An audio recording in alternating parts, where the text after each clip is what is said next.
வணக்கம் 10 மணி செய்தி தொகுப்பிற்கு உங்களை வரவேற்கிறோம். இன்றைய நாளின் முக்கிய நிகழ்வுகளை நேரலையில் வழங்குவதற்காக களத்திலிருந்து செய்தியாளர்கள் இணைந்திருக்கிறார்கள். குறிப்பாக சென்னை பரப்புரை தொடர்பாக செய்தியாளர்கள் வேல்முருகன் மற்றும் கோகுல், மதுரை சித்திரை திருவிழா கொடியேற்றம் தொடர்பாக செய்தியாளர் வெற்றி, நெல்லை இந்தியா கூட்டணி கட்சி சார்பில் நடைபெறக்கூடிய பொதுக்கூட்டத்தில் ராகுல் காந்தி பங்கேற்பது குறித்து செய்தியாளர் சிவமணி, அரியலூரில் சுற்றித் திரியக்கூடிய சிறுத்தை தொடர்பாக செய்தியாளர் கலைவாணன் ஆகியோர் தகவல்களோடு இணைந்திருக்கிறார்கள்.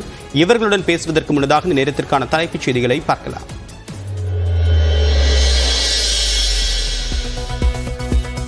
நாகையை குளிர்வித்த கோடை மழை.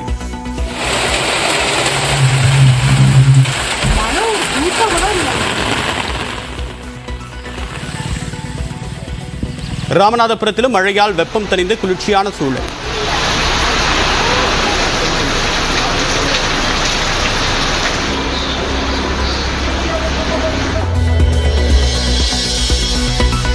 திருவாரூரின் பல்வேறு பகுதிகளில் பெய்த மழையால் விவசாயிகள் மகிழ்ச்சி. தூத்துக்குடியில் பெய்த சாரல் மழையால் தணிந்த வெப்பம்.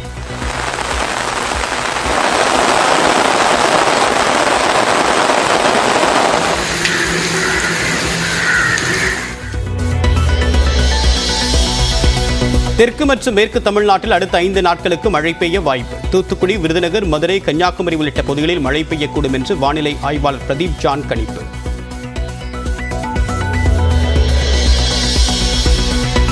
54,000 ரூபாயை கடந்தது தங்கத்தின் விலை. ஒரே நாளில் 640 ரூபாய் அதிகரித்து 54,440 ரூபாயாக உயர்வு.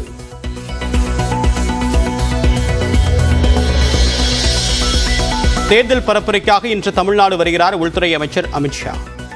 காரைக்குடி, தென்காசி நிகழ்ச்சியில் ரத்து செய்யப்பட்ட நிலையில் மதுரையில் வாகன பேரணி.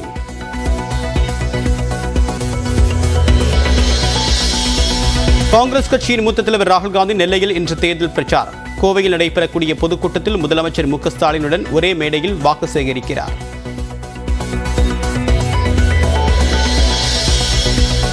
வாக்குப்பதிவுக்கு ஒரு வாரமே உள்ள நிலையில் தமிழ்நாட்டிற்கு படையெடுக்கும் தேசிய தலைவர்கள். திங்கட்கிழமை அன்று காங்கிரஸ் தலைவர் கார்கேவும் இன்றும் நாளையும் நிர்மலா சீதாராமனும் வாக்கு சேகரிக்கின்றனர். மத்திய அரசு தமிழ்நாட்டுக்கு உரிய நிதியை வழங்கவில்லை என்று அதிமுக பொதுச் செயலாளர் எடப்பாடி பழனிசாமி குற்றச்சாட்டு. தமிழ்நாட்டில் மீண்டும் மின்வெட்டு வரப்போவதாகவும் எச்சரிக்கை. மீண்டும் கரண்ட் கட்டு வரப்போகுது, வரப்போகுது. ஏன்னா பத்திரிகையெல்லாம் ஊடகத்தெல்லாம் பார்க்குறான். இன்னைக்கு திமுக வந்தாவே கரண்ட் கட்டு வந்துடும் தானா. திமுகவுக்கு கரண்ட்டுக்கு அவளுடைய தொடர்பு.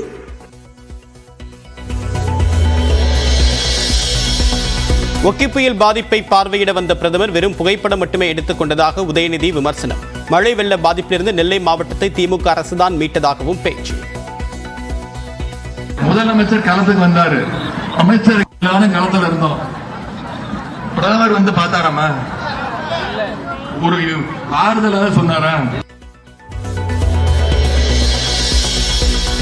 தேர்தல் விதிகளை மீறி இரவு 10 மணிக்கு மேல் அண்ணாமலை வாக்கு சேகரித்ததாக திமுகவினர் குற்றச்சாட்டு.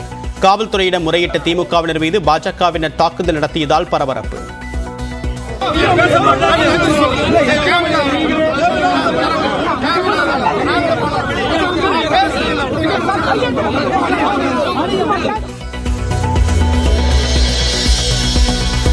கூட்டணி வைக்குமாறு 1000 கோடி ரூபாய் பேரம் பேசியதாக சீமான் பரபரப்பு. முதலமைச்சர் பதவி தருவதாக ஆசை வார்த்தை கூறியதாகவும் பரப்புரையில் பேச்சு. 15 சீட்டு 26 நீதான் முதலமைச்சர். 1000 கோடி உங்களுக்கு தனியா ஃபேமிலிக்கு, கட்சிக்கு, பார்ட்டி ஃபண்டு, தெருக்கோடியிலோட நான் நின்னுகிறேன். உங்களோட நான் வரமாட்டேன். நாகப்பட்டினத்தில் பட்டாசு வெடித்த போது குடிசையில் தீப்பிடித்ததால் பாஜகவினர் மீது வழக்கு. தடை செய்யப்பட்ட சரவெடியை விற்பனை செய்த புகாரில் பட்டாசு கடைக்கும் சீல்.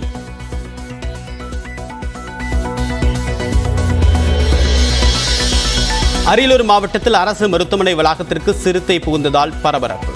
மயிலாடுதுறையை தொடர்ந்து அரியலூரிலும் சிறுத்தை நடமாட்டத்தால் மக்கள் அச்சம்.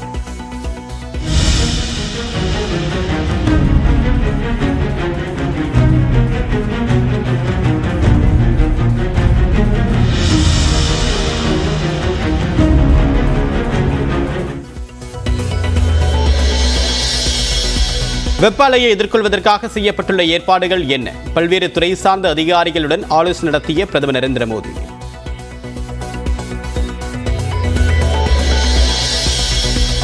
குணச்சித்திர நடிகர் அருள்மணி மாரடைப்பால் காலமானார். நாடாளுமன்ற தேர்தல் பிரச்சாரத்தை முடித்துவிட்டு ஓய்வில் இருந்த நிலையில் உயிரிழந்தார்.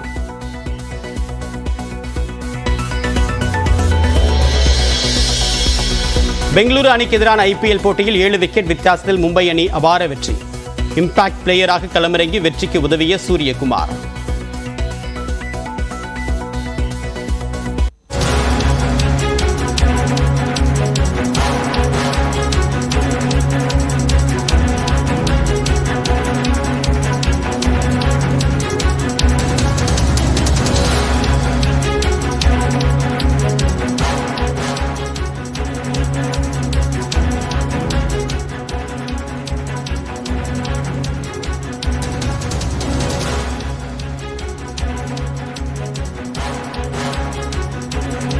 தெற்கு மற்றும் மேற்கு தமிழ்நாட்டில் 4 முதல் 5 நாட்களுக்கு மழை பெய்யும் என்று தனியார் வானிலை ஆய்வாளர் பிரதீப் ஜான் தற்போது கணித்திருக்கிறார். விவரங்களுடன் நிகரான சிறப்பு செய்தியாளர் வேல்முருகன். விவரம் என்ன?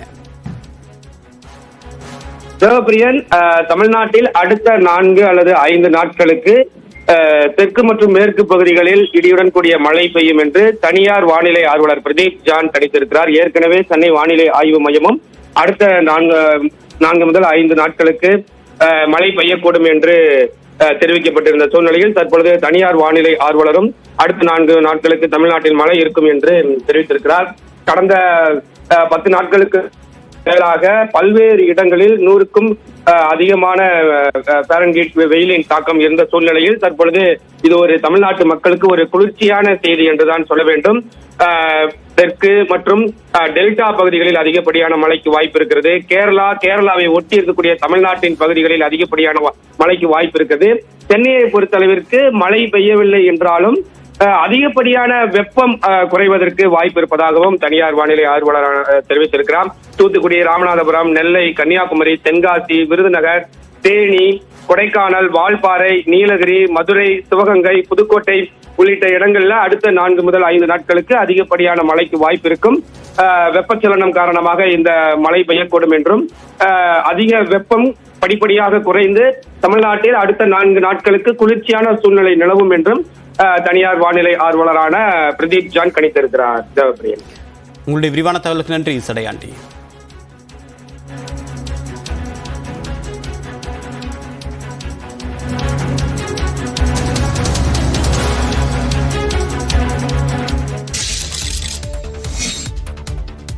சிக்கிமில் அம்மா உணவகத்தை கொண்டு வருவோம் என பாஜக வாக்குறுதி அளித்துள்ள நிலையில் தங்களது திட்டத்தை காப்பி அடிக்கும் பாஜக தேவைப்பட்டால் கட்சியை கலைத்துவிட்டு அதிமுகவுடன் இணைத்துக் கொள்ளலாம் என அதிமுக முன்னாள் அமைச்சர் ஜெயக்குமார் விமர்சித்துள்ளார். நியூஸ் 18 தமிழ்நாட்டிற்கு பேட்டி அளித்த அவர் பாஜகவால் சொந்தமாக திட்டங்களை கொண்டு வர முடியாது என்பதால் அதிமுகவின் திட்டங்களை காப்பி அடிப்பதாக சாடினார். அம்மா உணவகம் தமிழ்நாட்டில் அம்மா கொண்டு வந்து இன்றைக்கி அது வந்து சிக்கிமில் கொண்டு வரலாம், நல்ல விஷயம்தான். ஆனால் அதுக்காக வந்து பார்த்தீங்கன்னா ஓட்டு உடனே நம்ம அம்மா உணவகத்தை சிக்கிமில் கொண்டு வந்தேன் அப்படின்னு சொல்லிட்டு அதிமுககாரங்களாம் இங்கே ஓட்டு போடலாம் போட மாட்டாங்க, புரியுங்களா? ஆனால் உங்களுக்குன்னு ஆக்சுவலாக திட்டங்கள் கொண்டு வரதுக்கு முடியாது. எங்கள் திட்டங்களை காப்பி அடிக்கிறேன், காப்பி அடிச்சுட்டு போங்க, புரியுங்களா? வால் அறுபட்ட நரி கண்ணில் படும் நபர்களை எல்லாம் பிராண்டி எடுப்பது போல அண்ணாமலை விரக்தியின் உச்சத்தில் எல்லோரையும் விமர்சித்து வருவதாகவும் ஜெயக்குமார் கூறினார். அவர் பார்த்தீங்கன்னா அந்த ஒரு தன்னை பற்றி எல்லாம் பேசணும் அப்படின்ற மாதிரி ஒரு பிரமை ஏற்படுத்துறதுக்கு வார் ரூம் வச்சு ஒரு ஹைப் கொடுக்குறது. அப்புறம் ப்ரெஸ் மீட்டில் ஒரு ப்ரெஸ் நண்பர்களை பார்த்து நீ கேட்குறது நியாயமா, உனக்கு தான் பேச தெரியுமா, எங்களால் பேச தெரியாதா, இதெல்லாம் தேவையாது, இது கேட்குறவங்களே பேசிட்டு போகிறேன். அப்போ என்னென்னா அதை வச்சு ஓடும் சோஷியல் மீடியா. அது மாதிரி தான் விளம்பர மேனியா, அவரை பொறுத்தவரை ஒரு விளம்பர மேனியான்னு தான் சொல்லணும். பிரதமரை 10 முறை அல்ல 20 முறை கூட அழைத்து வந்தாலும் தமிழ்நாட்டு மக்கள் பாஜகவை ஏற்றுக்கொள்ள மாட்டார்கள் எனவும் ஜெயக்குமார் கூறினார். தமிழ்நாட்டில் பாஜக வேட்பாளர்களுக்கு ஆதரவு திரட்டும் வகையில் மத்திய நிதியமைச்சர் நிர்மலா சீதாராமன் 2 நாட்கள் 6 தொகுதிகளில் பரப்புரை மேற்கொள்கிறார். இன்று காலை கிருஷ்ணகிரி வரும் அவர் பாஜக வேட்பாளர் நரசிம்மனுக்கும் பிற்பகலில் சிதம்பரம் தொகுதி வேட்பாளர் கார்த்தியாயினிக்கும் ஆதரவு திரட்டுகிறார். மாலையில் தஞ்சையில் நடைபெறும் ரோட் ஷோவில் பங்கேற்று அந்த தொகுதியின் பாஜக வேட்பாளர் முருகானந்தத்திற்கு வாக்கு சேகரிக்கிறார். நாளை நீலகிரியில் எல் முருகனுக்காக பரப்புரை செய்யும் நிர்மலா சீதாராமன் அன்றைய தினம் கோவையில் நடைபெறும் ரோட் ஷோவில் 10,000 பெண்களுடன் சென்று அண்ணாமலைக்கு ஆதரவாக வாக்கு சேகரிக்கிறார்.